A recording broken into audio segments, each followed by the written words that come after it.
अपने नाज़रीन को अहम खबर से आगाह करेंगे। Chief executive officer water corporation की तकरीर में चैलेंज। अदालत ने chief executive water corporation Ahmad अदीकी की तकरीर का नोटिफिकेशन मुअत्तल कर दिया है। अदालत ने चीफ एग्जीक्यूटिव वाटर कॉरपोरेशन के चेयरमैन की हैसियत से असदुल्ला खान की तैनाती भी मुअत्तल कर दी है। वकील दरख्वास्त गुजार ख्वाजा शमसुल इस्लाम एडवोकेट ने कहा, वाटर बोर्ड के कानून के मुताबिक कोई रिटायर्ड शख्स चीफ एग्जीक्यूटिव वाटर कॉरपोरेशन तैनात नहीं किया जा सकता है। असदुल्ला खान 3 साल पहले ओहदे से रिटायर्ड हो चुके हैं। सिंध हुकूमत ने सियासी बुनियादों पर रिटायर्ड अफसर को चीफ एग्जीक्यूटिव वाटर कॉरपोरेशन तैनात कर दिया है। अदालत खास दायर होने के बाद असदुल्ला खान की जगह अहमद अली सिद्दीकी को चीफ एग्जीक्यूटिव वाटर कॉरपोरेशन तैनात कर दिया। कानून के मुताबिक अहमद अली सिद्दीकी भी चीफ एग्जीक्यूटिव वाटर कॉरपोरेशन के लिए नहीं है। अदालत ने असदुल्ला सिद्दीकी का 24 मार्च 2025 को तकरीर का नोटिस भी मुअत्तल कर दिया है। अदालत ने फरीकैन से 29 मई को जवाब तलब कर लिया है। इसी तमाम तर मामले पे बात करने के लिए हमारे साथ दरख्वास्त गुजार इस वक्त टेलीफोन लाइन पर मौजूद हैं मोहम्मद राशिद सिद्दीकी साहब। सर, बहुत शुक्रिया आपके वक्त का। मुझे बताइएगा कि आपके इल्म में ये किस तरह से आया है कि ये तकरीरी की गई है और क्या तरीक़ेकार अमल में लाया है। साथ ही साथ ये भी कहा जा रहा है कि कोई सियासी वाबस्तगी की वजह से ये चेयरमैनशिप दी गई है, तो आपके पास कोई इससे रिलेटेड कोई शवाहिद मौजूद हैं? देखिए बीबी, बहुत शुक्रिया आपका कि आपने मेरा मौक़िफ़ लेना चाहा और अवाम के सामने हकीकत बयान करने की मेरी एक गुज़ार करने की कोशिश की। तो मैं कहना ही चाहूँगा कि देखें, इस वक्त ये इदारे के अंदर, शहर कराची के अंदर पानी ना होने के बराबर है और ये इतना सिस्टम इन नालायकों के हवाले कर दिया गया जिसकी वजह से शहर कराची इस वक्त आप ये देख रहे हैं बूंद पानी को तरस चुका है। अब ये लोग अपनी पसंद और नापसंद के लोगों को ला रहे हैं। भाई, आपने अभी जब अपनी इनिंग खेल ली, जब आप अपनी उम्र पूरी कर चुके हैं, जब आप अपनी सर्विसेज दे चुके हैं, तो उसके बाद आप सियासी प्रेशर में या सियासी ताल्लुक की बुनियाद पे आप दोबारा आ गए। दोबारा आने के बाद आपने शहर का क्या हाल किया? उसके बाद फिर डिप्टी कमिश्नर साहब हमारे अहमद अली सिद्दीकी साहब आ गए। वो अच्छे अफसर होंगे, बिल्कुल हैं, लेकिन वो कि ये कैटर पोस्ट होती है वाटर बोर्ड की, तो वो ये कैटर पोस्ट तो होती ही नहीं है, नहीं है। अब ये 19 ग्रेड के अफसर है हमारे वाटर बोर्ड में। 20 ग्रेड का अफसर जो होता है वो एमडी लगता है। अब जब जिस आदमी को कोई पानी का होना हो नहीं पता हो, शहर के बारे में पता नहीं हो, पानी आता कहाँ से, पानी चलता कैसे, सोर्स क्या है, तरीकेकार क्या है, उसका जब इल्म ही नहीं है, तो शहर का हाल आप देख रहे हैं कि तो आज पानी का टैंकर जो है, लोग पानी के टैंकर नहीं मिल रहे लोगों को। मतलब जो टैंकर 2000 रुपए का होता था, वो आज टैंकर 20-20 हजार रुपए के टैंकर मिल रहे हैं। लोग परेशान है, बहुत बुरा हाल हुआ है इस वक्त लोगों का। और दूसरा मैं कहना चाहूंगा, देखें कि आप हर दफा आप इनको 4-5 सालों में जरा गौर करें, हर ईद हो, बकरीद हो, कोई भी त्योहार हो मुसलमानों का, हमारा मजहबियत या किसी भी मसलक से उनका त्योहार हो, उस जमाने में लाइन जरूर दावेजी पे फटती है। अभी आप ये देख रहे हैं, पिछले 6 महीनों में 6 दफा इन्होंने साइफन यहाँ पे यूनिवर्सिटी पे लाइनें फाड़ी हैं। पूरे शहर को इन्होंने डिस्टर्ब करके रखा हुआ है। अभी हमारे जो deputy managing director technical service है, जिनका नाम असदुल्ला खान है, वही कह रहे हैं, उनका इंटरव्यू है, वो फरमा रहे हैं कि जी ये लाइन की जो है ना उम्र पूरी हो चुकी है। तो भाई, इस लाइन की अगर उम्र पूरी हो चुकी थी तो आपने इसमें नया वाल कर दिया।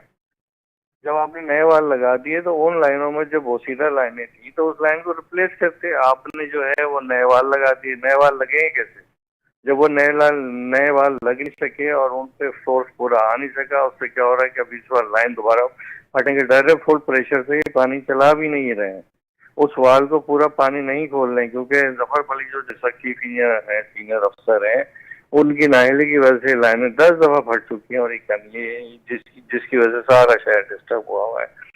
और इस वक्त तमाम तर जिम्मेदारी जो शहर में इस वक्त जो भी क्राइसिस आया हुआ है, उसकी तमाम क्राइसिस की जिम्मेदारी असदुल्ला खान के ऊपर है, जो डिप्टी मैनेजिंग डायरेक्टर भी रहे, डिप्टी मैनेजिंग डायरेक्टर भी हैं, डिप्टी डायरेक्टर टेक्निकल सर्विसेज भी हैं।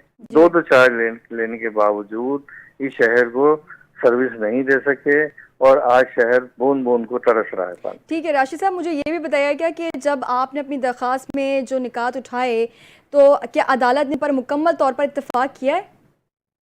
अल्हम्दुलिल्लाह, जज साहब ने पूरा केस सुना। पिछले 4 महीनों से केस चल रहा था और मजे की बात मैं आपको बताऊं कि ना ही एडी साहब से पेश हुए, ना ही डिप्टी मैनेजिंग डायरेक्टर इसमें पेश हुआ, ना ही कोई वकील इनकी तरफ से आया।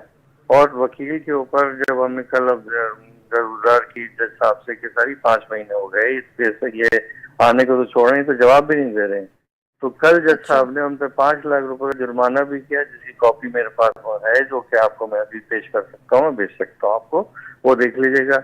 और उनको ये कहा, पाबंद किया कि यानी 21 तारीख की डेट थी कि अगर आप 22 तारीख तक आपने जमा नहीं कराया तो मैं आपका ये केस मैं इस केस को मंडे को सुनूंगा, इस कमिंग मंडे आ रहा है, इसमें मैं सुनूंगा और इसमें हम डिसीजन दे देंगे। तो उस पर उन्होंने कहा नहीं, हमारा वकील जो है रफीक खानजादा साहब जो है वो अमेरिका जा रहे हैं, वो आप मेहरबानी करें जुमे को सुन लें। तो रिक्वेस्ट की तो जुमे को केस सुन लिया गया, यानी आज सुना ठीक गया, है। और आज जब सुना गया तो खानजादा साहब आज भी नहीं आए। अच्छा। तो अब आप इनके अंदाजा लगा लें कि कितने सीरियस हैं इस शहर के साथ, और इस शहर के साथ इनकी हमदर्दी कितनी बिल्कुल है, इस बात बिल्कुल का ठीक। अंदाजा राशिद, आपको। मैं ये भी जानना चाहूंगी कि आपको लगता है कि इस ओहदे के लिए कोई और अहल उम्मीदवार नजरअंदाज किया गया है? देखिए, वाटर बोर्ड के अफसरान जब रिटायर होने के बाद, इस वक्त मैं अब आपको एक बात और भी बताते चलूं, बहुत अच्छा मौका जी। है आपके तवज्जो से नाज़रीन को बता, जितने भी रिटायर हुए मुलाजिम जो असदुल्ला के पैनल पे थे या असदुल्ला साहब के साथ जो लोग चल रहे थे, अच्छे थे बुरे थे जो भी थे, वो रिटायर हो चुके हैं, लेकिन वो अंदरूनी खाना उन्हीं के साथ मिलके उन्हीं पोस्टों पे काम भी कर रहे हैं आज भी। तो मैं तो उन इदारों से रिक्वेस्ट करूंगा जो कि मेरी बात को सुन रहे हैं और जो मुतअद्दिद इदारे हैं, वही चीजें देखें कि ये रिटायर मुलाजमीन बगैर पोस्टिंग के किस तरह काम कर रहे हैं, और वो क्यों काम कर रहे हैं, और वो किस वैक्स की बुनियाद पे यहाँ पे काम कर रहे हैं, और बिल्कुल। शहर का बेड़ा गर्क कर रहे हैं। मैं तो आला लोगों से और जो भी हमारे सिंध गवर्नमेंट के हुक्मरान है उनसे रिक्वेस्ट दूंगा कि इस मामले को देखें, ताकि शहर में सुकून और लोगों को पानी मैसर हो सके। अच्छा, मैं ये भी जानना चाहूँगी कि असदुल्ला खान की रिटायरमेंट के बाद जब वो दोबारा तैनाती हुई है उनकी, तो उसको अदालत ने किस तरह से देखा है और अहमद अली सिद्दीकी की अहलियत पर क्या नुक्ता उठाया गया है? हाँ, असदुल्ला साहब एक्चुअली हमारे देखिए, सिंध गवर्नमेंट का मतलब पाकिस्तान का कानून है कि जब रिटायर हो जाए तो उसको सर्विसेज हम नहीं दे सकते प्रोवाइड, और खासतौर पर जहाँ फाइनेंस इन्वॉल्व हो। तो उस बुनियाद पे इनको बहरहाल एक डिपार्टमेंट को इनकी वजह से भाई पूरा एक सिनारियो चेंज किया। Karachi water and service board, जो पहले बोर्ड होता था, उसको हटा के कॉरपोरेशन बनाया गया सिर्फ एक आदमी को अटेस्ट करने के लिए, और असदुल्ला साहब को 3 साल के लिए उन्होंने कर दिया, और सलाउद्दीन साहब जो इससे पहले सीओ थे उनको लाया गया। ये दोनों लोग कॉन्टेक्ट पे आए। अच्छा, ये दोनों लोग जब कॉन्टेक्ट पे आए तो सर्विसेज आपके सामने हैं, पिछले 3 सालों से शहर का हाल देख लें क्या हाल है। इसी बुनियाद पर फिर मैंने रिक्वेस्ट की अदालत से कि सर ये जो लोग हैं रिटायर हो चुके हैं, ये कैसे आ सकते हैं, ये किस तरह काम कर रहे हैं।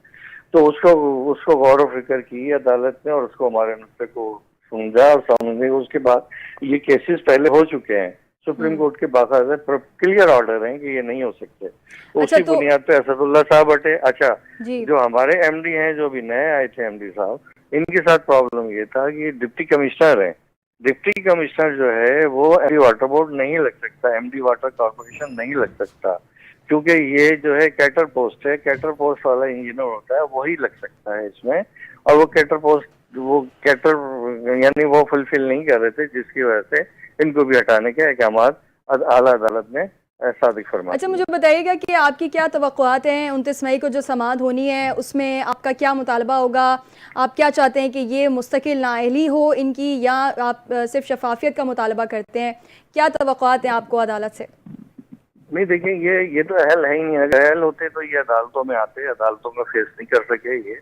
और जब ये अभी 4 महीनों में नहीं आए तो ये अब 28 तारीख को क्या आएंगे, और आप देख लीजिएगा 28 तारीख को नहीं आएंगे। और अगर आते हैं तो वेलकम, आप अपने गुजारिशात बताएं कि जी हमने ये किया, ये किया, ये किया। हम इनके बारे में बताएंगे कि जी इन्होंने ये किया, शहर के साथ ये जुल्म किया हुआ इन्होंने। आपको पता है, आप मीडिया के लोग हैं, आपको पता है कि इस वक्त पानी की पोजीशन क्या है। आपसे बेहतर मैं नहीं जानता, आप लोग ज्यादा बेहतर जानते हैं पानी की पोजीशन इस वक्त शहर में क्या है। अच्छा, मुझे बताइएगा कि आपको लगता है कि जो ये फैसला एक इंतहाई अहम फैसला आया है, और ये दीगर महकमों में की गई ऐसी सियासी तैनातों के खिलाफ एक मिसाल बन सकता है? अल्हम्दुलिल्लाह बिल्कुल बनेगा, बिल्कुल बनेगा। और मुक़्तदर इदारे हमारे देख रहे हैं, और इस वक्त वो इन चीज़ों को नोट भी कर रहे हैं, और ऐसा कुछ सुनने में भी आया है और देखने में भी आया है, और ये ऑपरेशन शुरू हो चुके हैं। मुझे लगता है कि इस पे बहुत जल्द और बहुत से दूसरे इदारों में भी ये इंट्रोड्यूस होगा और ये सब चीज़ें ख़त्म होंगी इंशाल्लाह। ठीक है, आप क्या समझते हैं कि ये जो मामला है, ये जो मसला है, इसका मुनसिफाना हल किस तरह से मुमकिन है? क्या करें कि आने वाले वक्तों में इस तरह की तैनातियाँ जो कि मेरिट बुनियाद पर नहीं की जाती हैं, वो बंद हो जाएं और मुनसिफाना हल निकल सके इस हवाले से? देखिए बीबी, बात यह है कि इदारों के अंदर जजा और सजा का सिलसिला तो खत्म हो चुका है। यहाँ तो सियासी अपॉइंट होते हैं, सियासी लोग आते हैं, सियासी लोगों को अपॉइंट करके भेज दिया जाता है। देखिए, अब यह एक मिसाल दूं आपको। वाटर बोर्ड में अपने इदारे की बात करता हूँ। वाटर बोर्ड में पिछले 10-10 सालों से जो अफसर जहाँ बैठा हुआ है वो वहीं पे बैठा हुआ है। उसने अपनी एक मनापोली, अपनी एक दुनिया बना ली है। जो अकाउंटेंट 10 सालों से बैठा हुआ था वो 10 सालों से वहीं बैठा हुआ है, बल्कि उसने मजीद चार्ज और ले लिए हैं। 4-4, 5-5 चार्ज एक एक आदमी ने ले रखे हैं। वो रिशफल होते नहीं। देखें, इदारा जब फलता फूलता है, जब एक अफसर अगर मिसाल के तौर पर लैंडिंग औरंगी में सर्विस दे रहा है, तो जब उसके 3 साल मुकम्मल हो जाए तो उसके बाद उसको किमाड़ी भेजा जाता है। यानी उसको नीचे से लेके ऊपर तक हर अफसर को, हर अकाउंटेंट को, हर लेबर को, हर सर्विस देने वाले आदमी को मूव किया जाता है ताकि वो ज्यादा से ज्यादा काम सीखे, ज्यादा से ज्यादा टैलेंट उभर के आए, ज्यादा से ज्यादा लोग निकल के आए, और जिससे इदारे की बेहतरी होती है और शहर में बेहतरी आती है इसी बुनियादों पे। लेकिन हमारे यहाँ बदनसीबी है कि पिछले 15-15 सालों से इन्हीं सीटों पर बैठे हुए हैं और इन सीटों से हटने के लिए बिल्कुल तैयार नहीं है। किसी भी शर्त के ऊपर, किसी भी बुनियाद के ऊपर, किसी भी तरीके से वो उन्हीं सर्विसों पे, उन्हीं सीटों के गिर्द घूम रहे होते हैं और वो घूमते रहते हैं। राशिद साहब, ये भी मुझे बताया गया कि आप क्या समझते हैं कि इस केस में जो सबसे बड़ी गैर कानूनी बात आपके मुताबिक क्या थी? मतलब ये सियासी दबाव जो था, ये कानूनी था, या जो कानून की खिलाफ वर्जी की गई है, जो रूल्स एंड रेगुलेशंस के मनाफी ये तैनातियाँ की गई हैं, क्या समझते हैं आप? नहीं, गैर कानूनी तकरीरियां हैं, मगर सियासी क्या होता है? सियासत तो आती रहती है। लोग हमारे पास आते हैं, लोग हमसे कहते हैं, रिक्वेस्ट करते हैं, भाई ये काम करना है, ये काम नहीं करना है, तो उसका जवाब तो हम खुद होते हैं ना। कल तो सियासी लोग नहीं होते हैं, कल कोई भी जिसने हमसे काम कराया होता है वो नहीं होता, उसका जवाब तो फिर हम नहीं देना होता है ना।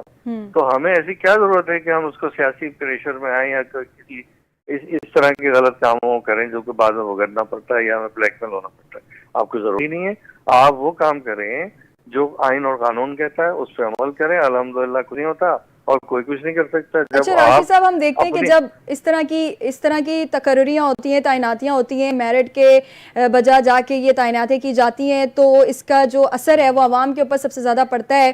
तो क्या समझते हैं कि जो ये पानी और सेवरेज जैसे अहम जो मसला है कराची की आवाम का, जो कि बिल्कुल पानी नापैद हो चुका है, आवाम कतरे कतरे को तरस रही है, टैंकर्स इतने महंगे हो गए हैं, तो क्या आप समझते हैं कि इसके ऊपर आवाम के ऊपर कैसा असर पड़ सकता है जब इस तरह की तैनातियाँ होंगी? देखिए, इस वक्त मैं यही तो कह रहा हूँ कि आप भी देखिए, किसी वक्त भी कोई भी एक्सीडेंट हो सकता है शहर में ना। जब पानी नहीं मिलेगा तो अभी आप देखें, आप तो मुझसे ज्यादा जानते होंगे कि जगह जगह पे अब जाहिर है वो हर चीज नहीं दिखाई जाती है, हर चीज नहीं बताई जाती। आप लोग भी इस तरह से अवॉइड करते हैं। शहर में जगह जगह रात दिन जो है रोड बुला के, जी क्या हो गया जी, पानी नहीं आ रहा, क्या हो गया जी, बिजली नहीं आ रही, क्या हो गया जी, वो एक्सीडेंट हो गया। भाई, जब आप कानून पे अमल नहीं करेंगे, जब आप सही लोगों को नहीं लगाएंगे, अगर गलत लोगों को आप नहीं हटाएंगे, आप उनको पीछे उनके खड़े रहेंगे, तो फिर यही सब कुछ होगा ना। आप जब राइट जॉब राइट बंदे को देंगे तो इंशाल्लाह ये अमन भी से होगा, लोग भी मस्तफीद होंगे, लोगों को पानी ही मिलेगा और पुरअमन शहर होगा। अल्लाह ने चाहे ये शहर बहुत अच्छा है, सुबह हमारा बहुत अच्छा है, इसमें थोड़ी सी मेहनत की जरूरत है। अगर हम मेहनत मिलके सब करें और अपनी जिम्मेदारियों को महसूस करें तो मैं नहीं समझता कि शहर में पानी की कमी है।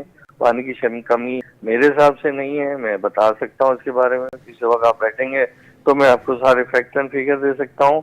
इनमें मैं अभी क्या कहूँ कि इनमें एहलियत भी नहीं कि पानी पूरा लिफ्ट कर सके। बहुत शुक्रिया इन्हें मोहम्मद पानी राशिद करने सिद्दीकी नहीं साहब, बहुत शुक्रिया आपके वक्त का। दरख्वास्त गुजार मोहम्मद राशिद सिद्दीकी हमारे साथ टेलीफोन लाइन पर मौजूद थे और ये बता रहे थे कि जब मेरिट पर तैनातियाँ नहीं की जाएंगी, तकर्रियाँ नहीं की जाएंगी, तो इसका जो बुरा असर है वो अवाम के ऊपर पड़ेगा। और chief executive officer water corporation की तकरीर सिंध हाई कोर्ट में चैलेंज इन्होंने की है, साथ ही साथ ये अपना मौक़िफ़ बयान कर रहे थे।